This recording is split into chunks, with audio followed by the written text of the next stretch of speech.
पीआरडीएफ से 19,136 करोड़ रुपए का राज्य को प्राप्त होना है। इस राशि के प्राप्ति हेतु अभी तक राज्य सरकार द्वारा क्या प्रयास किए गए हैं? जैसे जैसे कर्मचारी रिटायर होते जाएंगे उसके अनुरूप इम्प्लॉई का कंट्रीब्यूशन और इम्प्लायर का कंट्रीब्यूशन वो मिलता जाएगा। तो ओपीएस लागू करने का प्रावधान राज्य सरकार ने किस आधार पर किया? मुझे लगता है कि तत्कालीन सरकार की गिद्ध दृष्टि थी 19,136 करोड़ रुपए पर। उस समय की हमारी भारतीय जनता पार्टी की सरकार ने जमा किया था।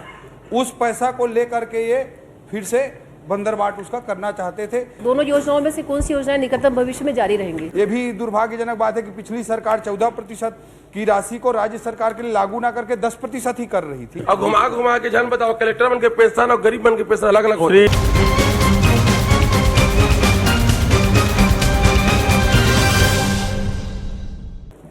माननीय उमेश पटेल जी,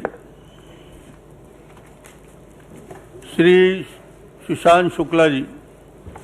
माननीय अध्यक्ष महोदय, बहुत बहुत नमस्कार। मेरा आज का प्रश्न प्रदेश के शासकीय कर्मचारियों और अधिकारियों के पेंशन सुविधा पर है। प्रश्न का जवाब लिखित के रूप में आ चुका है, परंतु मेरा एक प्रश्न है कि पीआरडीएफ से 19,136 करोड़ रुपए का राज्य को प्राप्त होना है।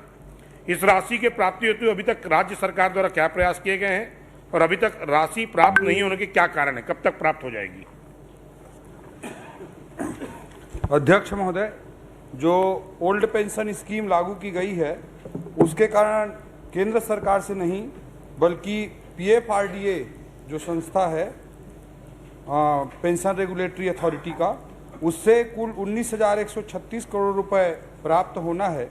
बट उसमें इन बिटवीन मतलब कोई एनपीएस को समाप्त कर देता है तो उसको तत्काल पैसा एम्प्लॉयर को अर्थात स्टेट के कंट्रीब्यूशन के लिए वापस पैसा देने की व्यवस्था नहीं है।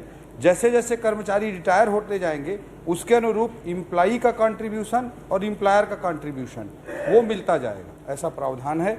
केंद्र सरकार से नहीं बल्कि पीएफआरडीए से इसमें राशि प्राप्त होगा और कुल 19,136 करोड़ रुपए की राशि प्राप्त होगी। जब पीआरडीए के तरफ से पैसे वापिस ही नहीं होने हैं तो ओपीएस लागू करने का प्रावधान राज्य सरकार ने किस आधार पर किया है? अध्यक्ष महोदय, तत्कालीन राज्य सरकार ने एनपीएस के सिस्टम को समाप्त करके ओपीएस का सिस्टम लाया। कर्मचारियों के लिए कौन सा उनको अच्छा लग रहा था, कौन सा बुरा लग रहा था, ये तो अलग प्रश्न है। बट मुझे लगता है कि तत्कालीन सरकार की गिद्ध दृष्टि थी 19,136 करोड़ रुपए पर और वो चाहते थे कि वो पैसा को ले लिया जाए, उस पैसा को ले लिया जाए और उसको ख़त्म कर दिया जाए। एनपीएस में अध्यक्ष महोदय जो 2004 में लागू हुआ था मनमोहन सिंह जी की सरकार के समय, उस एनपीएस के तहत 10% राशि जो इम्प्लायर होता है उसको देना होता है और 10% राशि इम्प्लाई देता है। तो जो भी सरकार अभी वर्तमान में रहती है उसको प्रति माह 10% के हिसाब से एनपीएस के अंतर्गत 10% राशि देना पड़ता है। तो तत्कालीन सरकार वो 10% पैसा देना नहीं चाहती थी और साथ में 2004 से 2022 तक जो इन्होंने लागू किया वो 11 मई 2022 को लागू किया था। तो जो 18 साल के ड्यूरेशन में, जिसमें से 15 साल तत्कालीन भारतीय जनता पार्टी की आपके मुख्यमंत्रित्व वाली सरकार थी, उसने बहुत बड़ी 19,136 में से लगभग 15,000 करोड़ रुपए की राशि उस समय की हमारी भारतीय जनता पार्टी की सरकार ने जमा किया था। उस पैसा को लेकर के ये फिर से बंदरबाट उसका करना चाहते थे। इसीलिए इनको इम्प्लाई के मन से कोई लेना देना नहीं था बल्कि गिद्ध दृष्टि थी 19,136 करोड़ रुपए पर और जो 10% की एनपीएस की राशि देनी होती है वो भी ये देने से बचना चाहते थे, खा पी के बर्बाद करना चाहते थे। इनका उद्देश्य यही था। अध्यक्ष श्रीमती शेषराज हरवंश। माननीय अध्यक्ष महोदय, आपके माध्यम से मैं सरकार से आग्रह करूंगी, अब चूंकि सरकार आपकी है और हमारी भी सरकार रही है और हम दोनों की मंशा रही है, दोनों सरकार की, कि प्रदेश को सुदृढ़ बनाने का, क्षेत्र के प्रदेश की जनता का ध्यान रखने का, उनकी समस्या का समाधान करने का। माननीय मंत्री जी ने प्रश्न का पूरा जवाब दे दिया है। आपसे आपके माध्यम से सरकार से आग्रह करूंगी कि कर्मचारियों के हित में निर्णय लें। चलिए, बहुत श्रीमती भावना बोरा जी। माननीय अध्यक्ष महोदय, 11 मई 2022 को जो छत्तीसगढ़ राज्यपत्र के चौथे क्रमांक में प्रकाशित था कि भविष्य निधि में लेखों एवं पेंशनों से संबंधित कार्यवाही हेतु पृथक संचालनालय पेंशन एवं भविष्य निधि की स्थापना की जाएगी। तो मेरा प्रश्न है, क्या ये स्थापना हो चुकी है या फिर भविष्य में होना है इसे?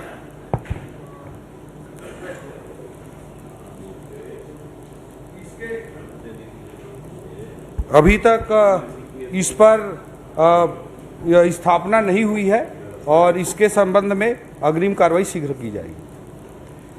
अध्यक्ष महोदय, मेरा दूसरा प्रश्न ये था कि राज्य सरकार ओपीएस को जारी रखेगी या निकटतम भविष्य में एनपीएस की योजना वापस से, दोनों योजनाओं में से कौन सी योजनाएं निकटतम भविष्य में जारी रहेंगी? फिलहाल हमारी सरकार में ऐसा कोई मामला विचाराधीन नहीं है। जो सिस्टम चल रहा है वो चल रहा है। अध्यक्ष महोदय, एक प्रश्न और है आपके माध्यम से कि पुरानी पेंशन योजना लागू करते समय जो कर्मचारी सेवा रहते हुए मृत हो गए, उनके परिवारजनों को ओपीएस में आने का विकल्प दिया गया था। उस विकल्प के तहत एनपीएस से प्राप्त राशि को जमा करने के बाद ही यह सुविधा चालू होनी थी। आज 1 साल गुजर गए हैं, ऐसे किसी भी कर्मचारियों को संबंधित पेंशन सुविधा जारी नहीं की गई है। क्या कारण है कि जो उनको नहीं दिया गया? आखिर ऐसा क्यों हुआ है? अध्यक्ष महोदय, तत्कालीन सरकार ने नियम बनाया था कि एनपीएस में जो उनका कंट्रीब्यूशन की राशि है उसे वापस करने के पश्चात ही ओपीएस को अडॉप्ट कर सकते हैं, ऐसा प्रावधान बनाया था। और एनपीएस के कंट्रीब्यूशन की राशि को उनके द्वारा जमा नहीं किया गया है क्योंकि पीएफआरडीए बीच में उनको पैसा नहीं देती है।